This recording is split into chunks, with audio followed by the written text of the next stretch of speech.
Hello दोस्तों, इस video में आज हम देखेंगे एसक्यूएल इन अपेक्स। दोस्तों बेसिकली एसक्यूएल का मतलब है Salesforce object query language. SQL की हेल्प से हम सेल्सफोर्स के स्टैंडर्ड और कस्टम ऑब्जेक्ट के रिकॉर्ड को फेच करते हैं। तो चलिए हम कुछ एग्जांपल के थ्रू समझते हैं कैसे एसक्यूएल का स्ट्रक्चर हम लिखते हैं। पहले हम एक सिंगल अकाउंट को फेच करने का ट्राई करते हैं। Select ID name from account और मैं यहाँ पे लिमिट लगाऊंगा 1 बिकॉज हमको एक रिकॉर्ड चाहिए। दोस्तों अगर हमें मल्टीपल रिकॉर्ड चाहिए तो उसके लिए हम बनाएंगे लिस्ट ACC लिस्ट एंड यहाँ पे हम लिखेंगे select ID name from account, limit लगा देते हैं हम 10। यहाँ पे हम दोस्तों where clause, like operator, order by and so on, हम बहुत से ऑपरेटर यूज करके क्वेरी को फिल्टर्ड और स्ट्रक्चर बना सकते हैं। तो यहाँ पे मैं एक और एग्जांपल ले लेता हूँ। लिस्ट ऑफ अकाउंट, लिस्ट का जो एलियास था मैंने उसको चेंज कर दिया है list to select ID name from account. मैं यहाँ पे वेयर क्लॉज लगाता हूँ, वेयर नेम लाइक, जिसके भी नेम में टेस्ट पहले लिखा हुआ है एंड एम्परसेंड का मतलब है टेस्ट के बाद कुछ भी लिखा हुआ है, तो वो सारे रिकॉर्ड इसमें फैच हो जाएंगे। नाउ यहाँ पे मैं एक और एग्जांपल के साथ आपको बताता हूँ। लिस्ट ऑफ अकाउंट एंड यहाँ पे वेरिएबल का नेम चेंज कर देता हूँ आईडी नेम फ्रॉम अकाउंट।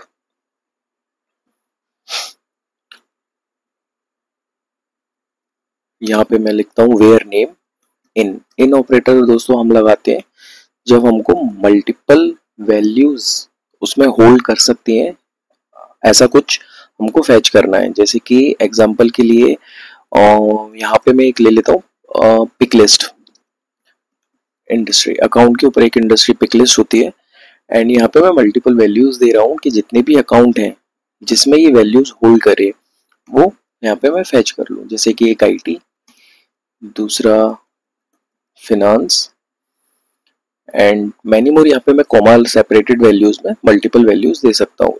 ये एक टाइप का लिस्ट है, एक टाइप का लिस्ट है। तो यहाँ पे मल्टीपल रिकॉर्ड्स जिसमें IT एंड फिनांस दोनों है वो मेरे यहाँ पे फैच हो जाएंगे।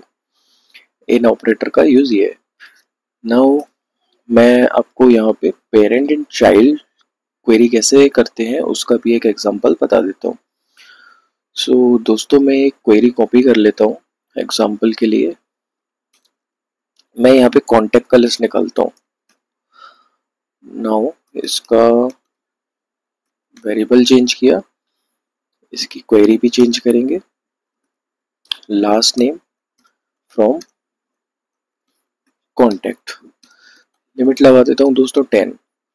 अब आप समझो कॉन्टेक्ट जो है वो पेरेंट का चाइल्ड है। अगर आपको चाइल्ड टू पेरेंट किसी भी फील्ड को एक्सेस करना है तो आप उसको डॉट एनोटेशन के साथ लिखोगे। जैसे कि मैं यहाँ पे चाहता हूँ कि जितने भी मैंने कॉन्टेक्ट फैच किए हैं उन सब के अकाउंट का नेम भी आ जाए, तो चाइल्ड टू पेरेंट कैसे कॉल करेंगे? मैंने पेरेंट का नेम लिखा API name, then dot annotation लगाऊंगा और मैं उसकी फील्ड का नेम लिख दूंगा। तो यहाँ पे हर एक कॉन्टेक्ट उसके अकाउंट का नेम भी यहाँ पे फैच हो जाएगा। नाउ आपको एक और एग्जांपल बताता हूँ जिसमें आप पेरेंट टू चाइल्ड जाओगे। मैं यहाँ पे अकाउंट का लिस्ट फैच कर रहा हूँ, account list select ID and name from account, limit 10। तो दोस्तों अगर मुझे हर एक अकाउंट जितने भी मैंने यहाँ पे फैच करने का ट्राई किया है 10 रिकॉर्ड्स, मतलब हर एक अकाउंट का रिलेटेड वाले कॉन्टेक्ट्स भी मैं फैच कर लूँ इस क्वेरी में, तो उसको मैं सब क्वेरी बोलूंगा। तो मैं यहाँ पे उसका सिंटैक्स लिखता हूँ, आप कॉमा लगाओगे, पैरेंथेसिस लगाओगे। नाउ इसके अंदर आप वो क्वेरी लिखोगे चाइल्ड के लिए सिलेक्ट आईडी ये सेम दोस्तों एक क्वेरी ही है, जस्ट आप एक पैरेंथेसिस के अंदर सब क्वेरी उस पर्टिकुलर पेरेंट के लिए लिख रहे हो ताकि उसके चाइल्ड हम फैच कर सकें। तो select ID name from contact. Now यहाँ पे एक ट्विस्ट है, जब भी मैं पेरेंट के रिलेटेड चाइल्ड रिकॉर्ड फैच करने का ट्राई करता हूँ तो मुझे सब क्वेरी में उस ऑब्जेक्ट का एपीआई नेम नहीं, उसका चाइल्ड रिलेशनशिप नेम देना पड़ता है।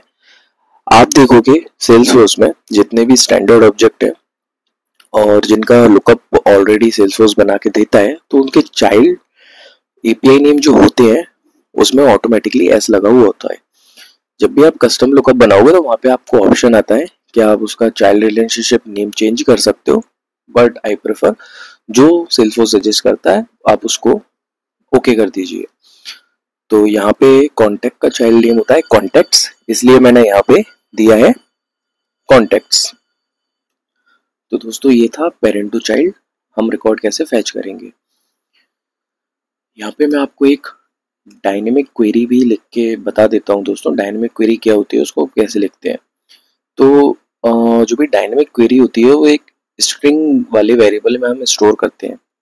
जैसे कि मैं यहाँ पे एक वेरिएबल बनाता हूँ क्वेरी इक्वल टू, मैं स्ट्रिंग के अंदर वो क्वेरी लिखूंगा select ID name from account limit 10। मैं ऐसे लिख सकता हूँ एक क्वेरी।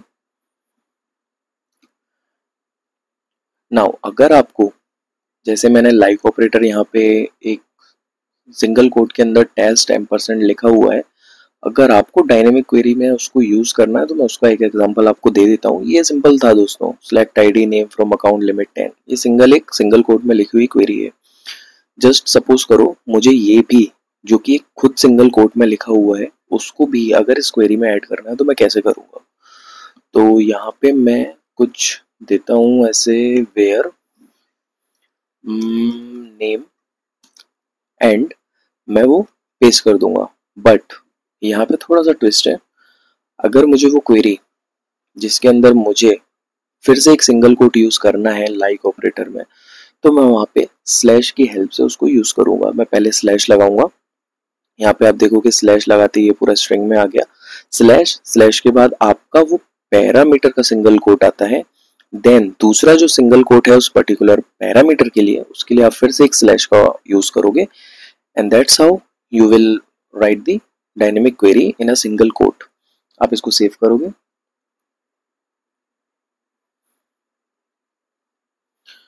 आप इसको सेव करोगे एंड नाउ ये एक एरर आ रहा है, मैं इसको रिजॉल्व कर देता हूँ। अकाउंट का स्पेलिंग गलत है, इसको सेव करता हूँ।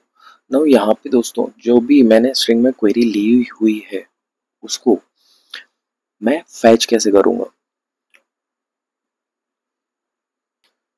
इस क्वेरी के रिकॉर्ड को फैच करने के लिए मुझे यहाँ पे एक वेरिएबल बनाना पड़ेगा लिस्ट ऑफ एस ऑब्जेक्ट।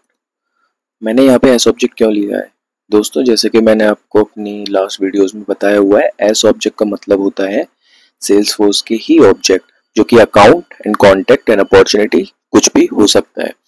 तो यहाँ पे डायनेमिक क्वेरी है इसलिए मैंने यहाँ पे एक एस ऑब्जेक्ट ले लिया है। इसका मतलब है मैं किसी भी टाइप की डायनेमिक क्वेरी यहाँ पे कर सकता हूँ अकॉर्डिंग टू माय फंक्शनैलिटी और सिनेरियोज। तो यहाँ पे मैं लिख देता हूँ S O B J records and इसको रन करने के लिए हमें लिखना पड़ता है database dot query parenthesis के अंदर वो वेरिएबल जिसमें हमारी स्ट्रिंग क्वेरी है। हम इसको सेव करेंगे एंड दैट्स हाउ हम डायनेमिक क्वेरी लिख सकते हैं। तो इस वेरिएबल के अंदर आपके पास ये रिकॉर्ड्स फेच हो जाएंगे डायनेमिक क्वेरी के। सो दोस्तों ये कुछ मेथड्स है जिसके हेल्प से हम क्वेरी लिखते हैं। कुछ वेरिएबल्स हमने फिल्टर्ड वाले देखे जैसे where clause, like operator, in and यहाँ पे और भी होते हैं जैसे आप ऑर्डर बाय लिख सकते हो एंड मैनी मोर दोस्तों। तो कुछ फिल्टर्ड हम अपने आने वाली वीडियोस में देखेंगे लाइव एग्जांपल के साथ एंड कुछ मोस्टली यूज होने वाले ये थे। सो दोस्तों मिलते हैं नेक्स्ट वीडियो में। Thank you.